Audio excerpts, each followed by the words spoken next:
Welcome to All Things Policy, a daily podcast by the Takshashila Institution.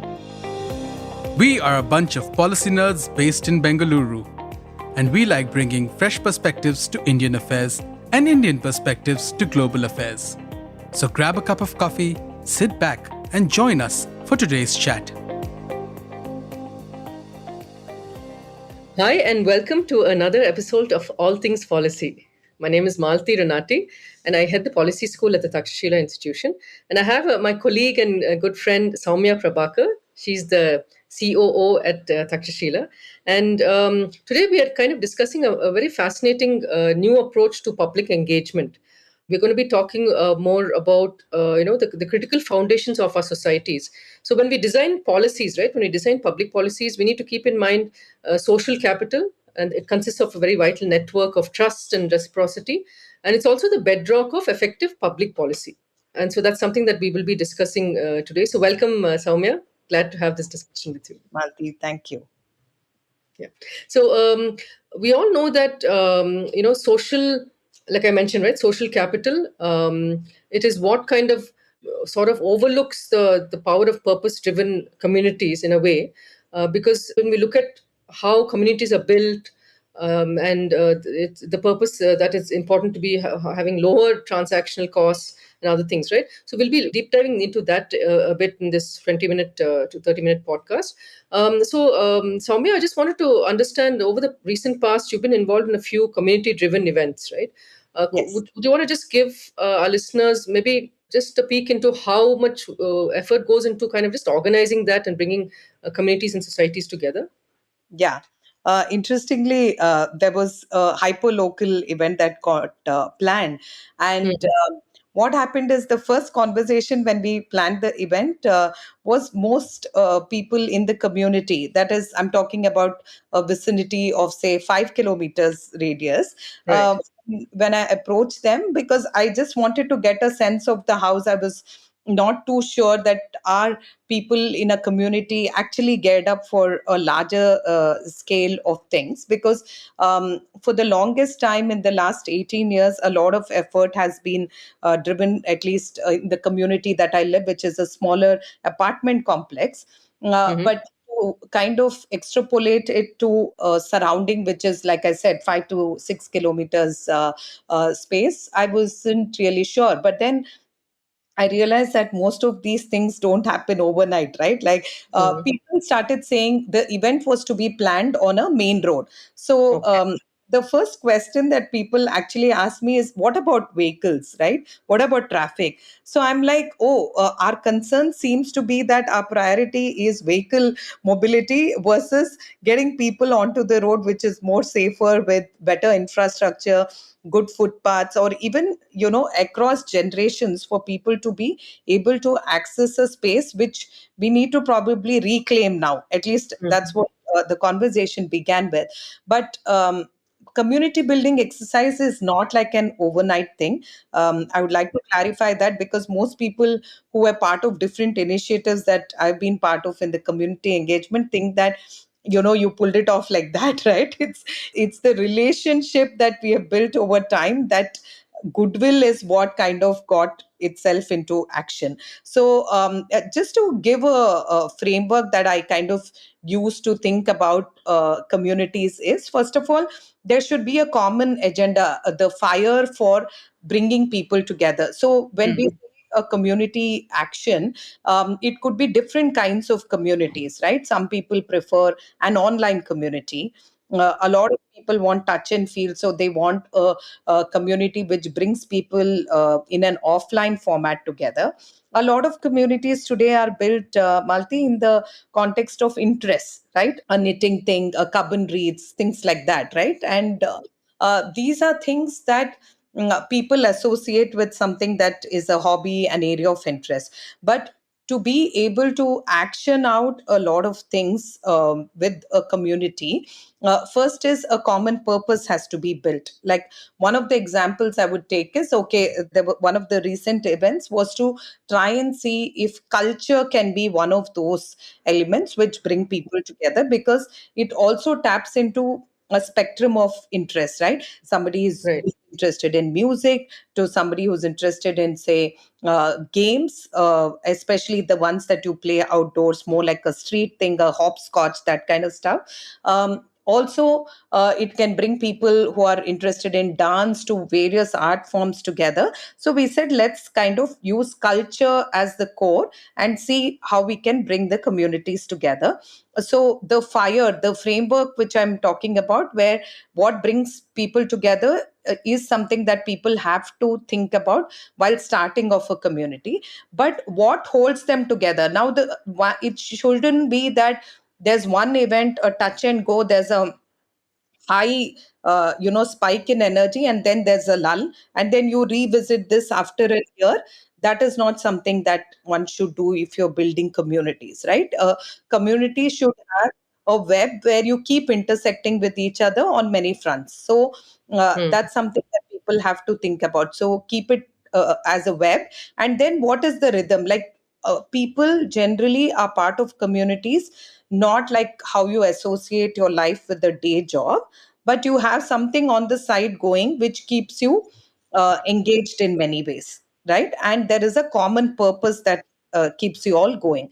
So how do you make sure that either it's a monthly frequency or a quarterly frequency that you maintain to keep enough citizen action in the go? And while all this is done, to keep thinking what role each one plays, right? Some people are very good with execution. There are few people who are good with ideation. There are many who come in for specific instances and go. So one needs to play around with it, like how you would do it in an organization. Not very well defined stiff roles, but giving a fair idea. And the final one is how this journey goes together, right? There could be times when you just have fun together, you eat Right. together. That is what a community takes, or that's the framework to use to build a community, which is slow, but it's very, what do you say, when you see it come alive, it's a joy to see what happens from there. Yeah, that's wonderful. So basically, frequency, having it more regularly, ideas that are generated from different people, Yeah, the rhythm. I think, as you mentioned, I think that was a very nice adjective that you used, and of course, the engagement. Right. So I think yeah, these are the four key takeaways that I got from what you shared, and that's beautifully said, Soumya. I think it's important that all of these, almost like the interwoven in a way, all of these characteristics of community building, right, are so essential, and it could be different for different communities, it could be different for different types of societies, right? And this is where I would like to bring in more the what a social capital in terms of and the different kinds of the bridging and the bonding that happens. So there are two types of social capital typically that we see and we study also in public policy, and one would be the bonding capital. So the bonding capital strengthens ties within. So when you have a similar culture, community groups, it's within that you have a bonding capital. This could be, for example, people amongst people with shared identities. You did mention like cultural, right? It could be indigenous sports, people playing the same sport. It could be within the yeah, same ethnicity or values. So they have something very much in common. You celebrate Diwali together, right? You're reinforcing those traditions, and so it brings people together with who have a common interest, right? They're bringing that together. So that's the bonding capital. On the other hand, we have something yeah, called the bridging capital, and this is where the trust might not be as strong as in a bonding capital, because bonding capital you already yeah, have similar interests and you come together naturally and organically. But in the bridging capital, we're looking at dissimilar groups. So we're looking at when you bridge two different groups, right, which are quite are different in many ways. You're also helping promote tolerance, you're helping collaborate across cultural divides. It could be different music groups, it could be different sports groups, it could be different cultural groups, ethnicity wise, everything, right?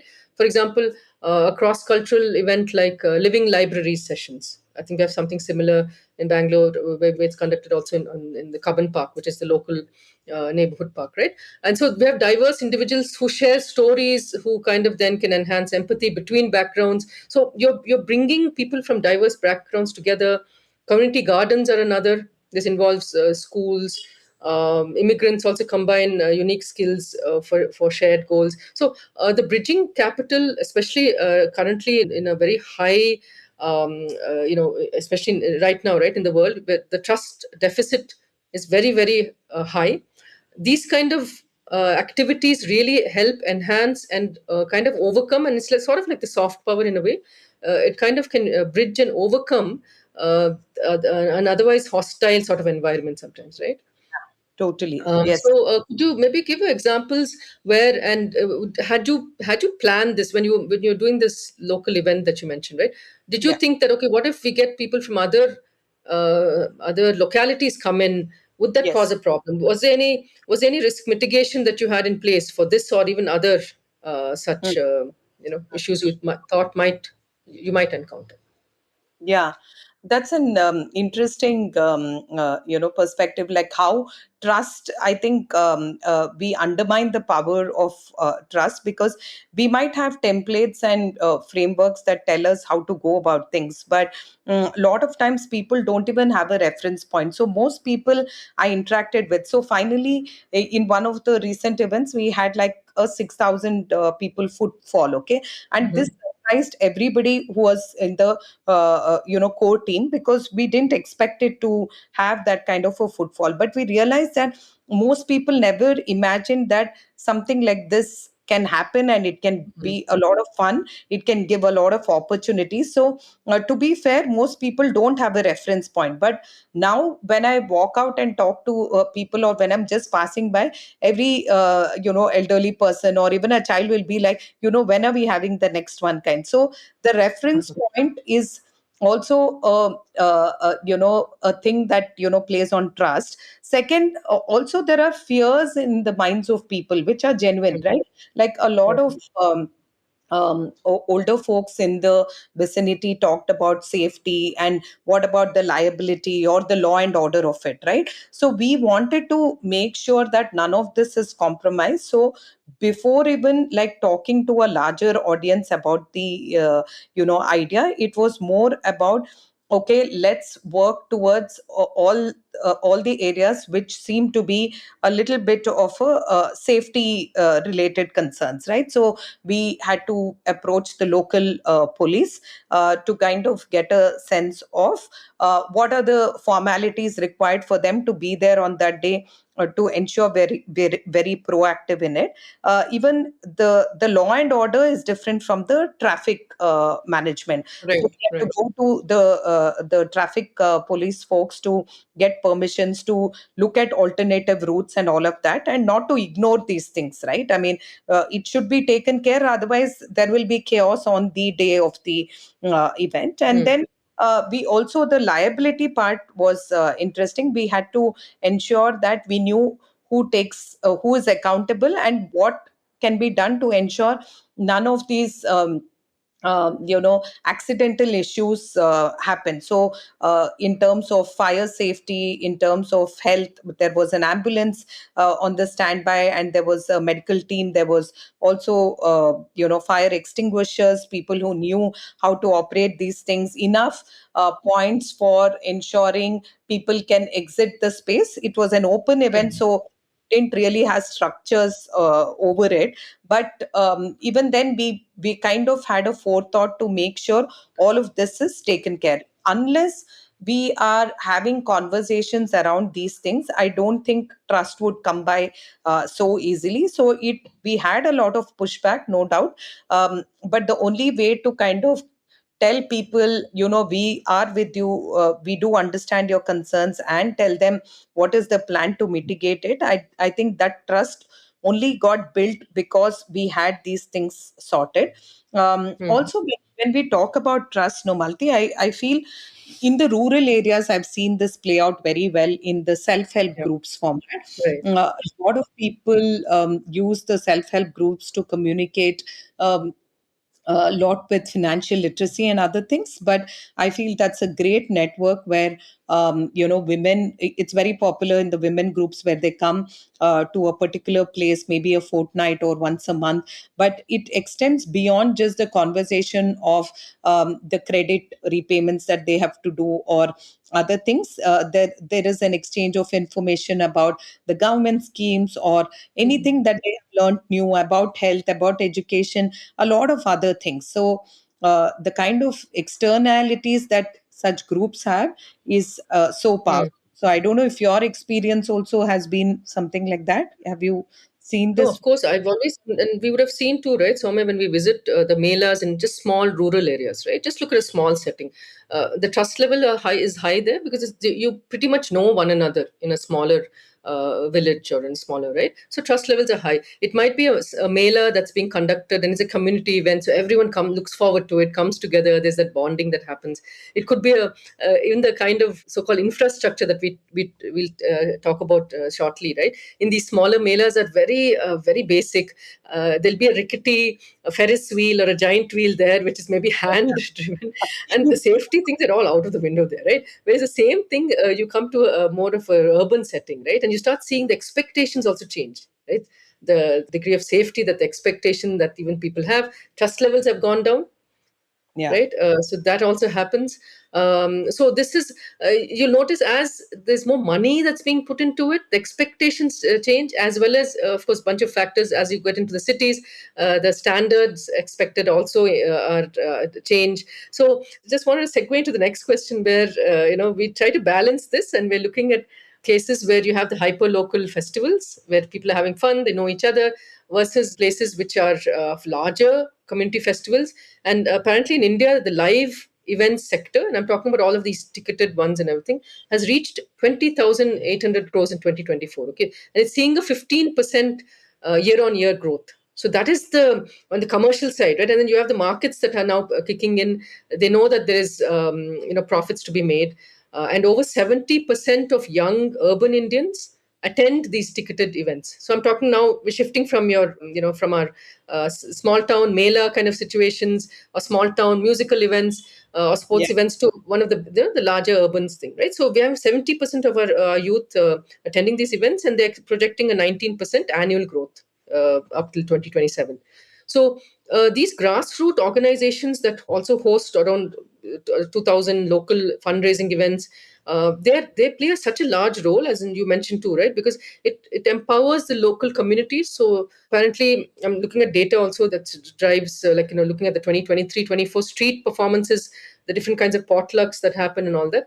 And so in Rajasthan in 2024, they had this desert festival, and this was through more PPP, kind of a public-private partnership kind of a model, and it attracted more than 50,000 visitors. And it supported 200 plus MSMEs through the Okay. rural artisan showcases and all that, right? So when we have these kind of more hyper local community events, right, the kind of visibility that the small scale entrepreneurs get, right, is just amazing, because now they've overcome their inhibitions. It's a small setup, they have known people, and they would like to kind of sell their wares, not for profit but more for just that satisfaction of, I did this, I cooked this, or I made this, it could be a crochet, whatever other things, and they're so happy that they can make a rupee here or there, right? So I'm sure this would have been factored into the events that you helped curate, right? So Yes. how do you kind of plan this, and how did it happen? Yeah, interesting. See, in fact, the design of the curation was such that there'll be a lot of cultural elements to it, which meant Right. a mix of Western, classical, all of that. But the programming also required us to have local, women entrepreneurs and others who Mhm. are interested in building their businesses. And a lot of them, I was interacting with, were shy from giving a brand to their work. Like a person who teaches dance had never thought about branding her dance school. There were a couple of them who were home cooks who used to attend to like a few requirements that came within the apartment, but never thought of scaling it. But they felt, okay, this is happening just round the corner, so they feel more confident about, let's do this thing and it's useful. So a lot of them ended up like creating a brand name for themselves, going and printing visiting cards, and then coming and giving it to me saying, hey, this is my How cool. first visiting card for the occasion. And thinking about a name was like even better, right? Like the fun process of thinking what's like the cool name, the youngsters having some suggestions there. So I think it beautifully fell in place in terms of it upped their confidence level. So they were able to come onto a stage and announce that here a brand is born, and then you can continue to associate, and we're just round the corner and all of that. So I think it gave them a lot of courage. They also were able to think about it from the business implications. Like, so the form that they had to submit asked very tough questions of how long you've been existing in this business. So a lot of people told they've been doing this for the last 8 years, 5 years, but never thought of doing these extra elements of things, right? Mm. Marketing themselves or showing up, like I said, for more visibility of their work. So it had questions which also asked about, like, the products that you're selling, what is the price point like, because they also don't want it to be like, a way that it only engages with certain communities, right? You want Mhm. it to such that people across the board should be able to buy, enjoy, and explore the options they have. So I think that was interesting to see how it gave a platform for people to get initiated in a way. And today they're all doing well. So I'm glad that it wasn't a touch and go moment. They've continued to expand their dance classes to a lot more apartments and neighborhoods, kind of a thing. They're thinking about having a dance studio by the next couple of Wonderful. years. So it's interesting to see how this leverages further, Mm, right? So, right. No, it's beautiful how these become very catalytic in nature, right? Because it's not just about the confidence that the entrepreneurs would have derived from it, but it's also the because of the community and the trust that's built, right? They make new friends, and then they're able to through that they've met because of so common interests, and then they're able to build on that, right? Further. So I think it's amazing the kind of the positive externalities that this has. It's amazing. It just goes beyond just that event. But at the same time, we also know that these hyperlocal these melas or the community events, right? And they often the neighborhood fairs, they're blending commerce, and we saw that. Like you went over that. They blend culture, they blend rituals, but they also do fall prey to poor planning, right? And especially we're talking about from the smaller mela kind of thing in villages. Maybe the event management companies that run the larger ones, yes, they have the money and they have checklists and they have all the systems in place, and the risks are pretty low. But then when we're talking about maybe the hyper local, more the community sort of events, right? There are risks there, right? Some of the common failures that are seen has been maybe the basic ones would be hygiene.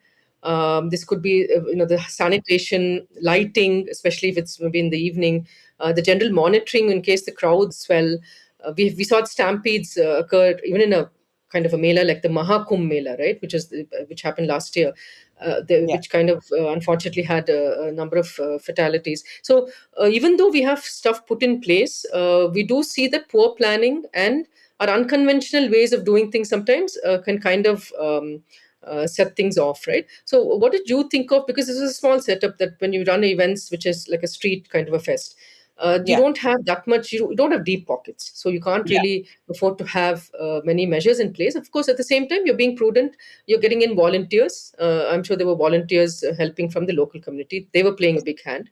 But Right. how did you go about planning this? So, interestingly, which surprised me as well, I think only when we experience these things, you trust how the system can actually help you get things done. My engagement with a local MLA or the corporator was very limited to they come in and ask for votes, and if there are issues with something to do with the place we live in, we kind of approach them with the request that, hey, can we get this done? But other than these things, I have not really engaged with them as such. So this was an opportunity when we said, okay, let's also go and let them know that this is happening. So while we approached the MLA, it was more like a face-to-face interaction that such and such thing is happening, and it'll be it's happening over 8 hours of the day, so you can come in Mhm. any.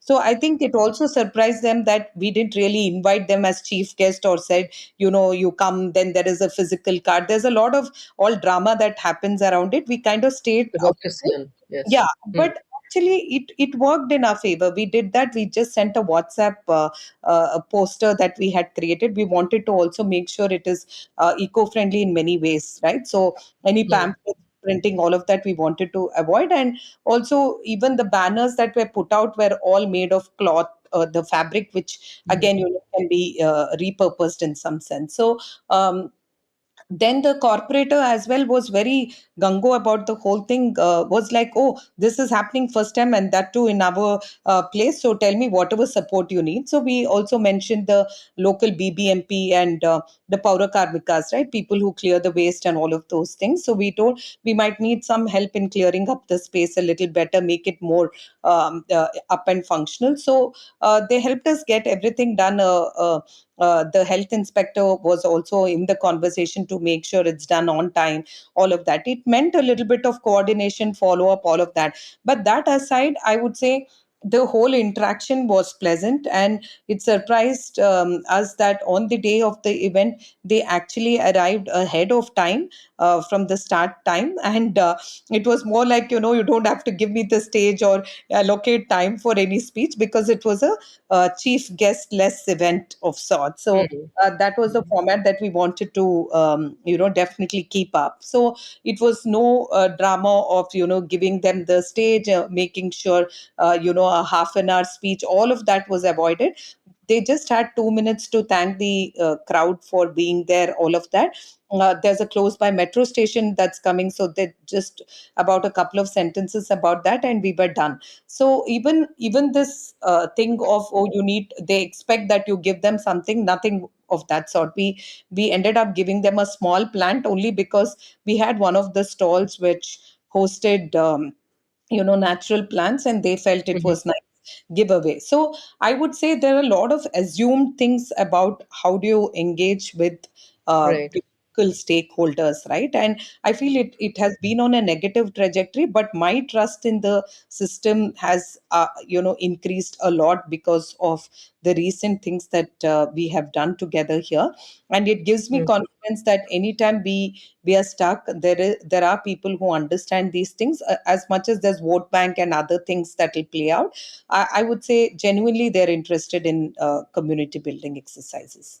Yeah, and it's wonderful, right? When you have all the stakeholders who are coming in and they are enjoying that atmosphere. I think it's the Absolutely. atmosphere that's created in such hyper local or even otherwise, right? These kind of events, which is what people look forward to, right? Which is, and that's why they kind of put aside all their their titles and they're Correct. all formal, the expectations of how they should be treated, and that's when the real joy of camaraderie and Yeah. Yeah. community building happens, right? Yeah. So Yeah.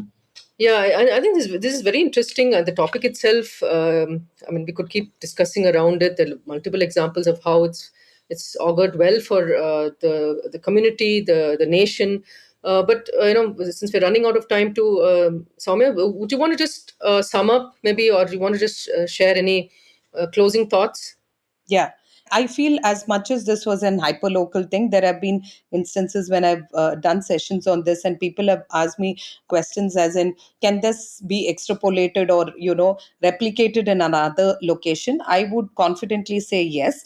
Like I said, a building community exercise is not an event task kind of a thing. It's something that you build over time and you continue to engage. Like the outcome of this, the last few things have been such that we've taken some community projects of fixing the footpaths, making sure the park has access for the wheelchair, all of that, right? So how can you ensure that, be it the pet community or the people with who are specially able and everything else come together? These are things where strands that came out of this whole community led initiative. So I don't think it can be just one off thing. It should continue to exercise itself in many ways. And it's important that no matter where people do these things, as long as you have couple of anchors from the local community who will tell you what will work and not work, like what we do in one location, the cultural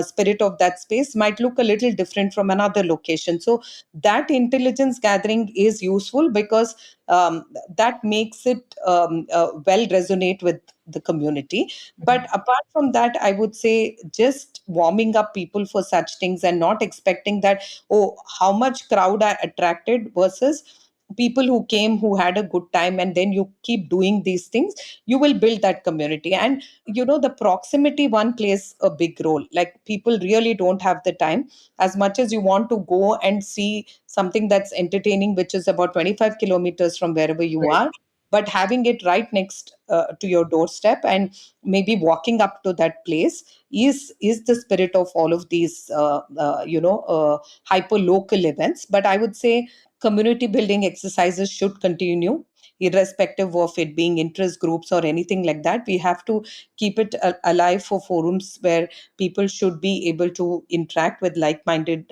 people.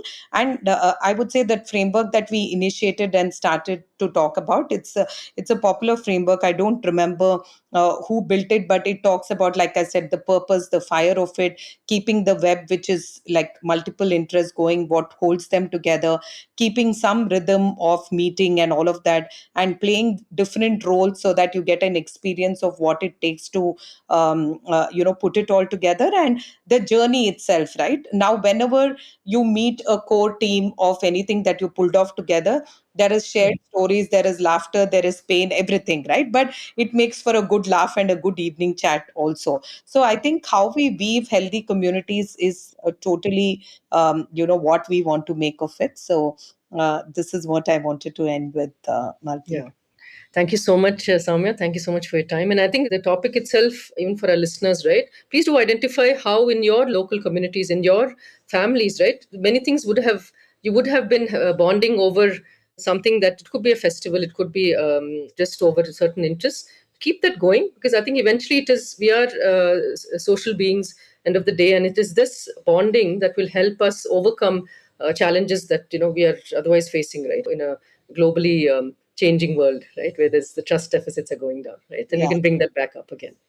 Thank you so much, Soumya. I really appreciate your time as well today. I just wanted to also close, before I close, right, I just want to mention that our courses, our application for both the 12-week GCPP, that's a graduate certificate in public policy, as well as the 48-week postgraduate in public policy, both our programs, the admissions are now open. The GCPP closes on 26th of April. Those of you who are interested, please do visit our website. It's school.takshashila.org.in, and you can see all the details once you do. Thank you so much and have a wonderful day. Yeah. Thank you so much. Bye. Bye. If you liked our show, dive into Takshashila's research on technology, strategy, and economic affairs. Check us out at our Twitter handle @TakshashilaINST or our website takshashila.org.in.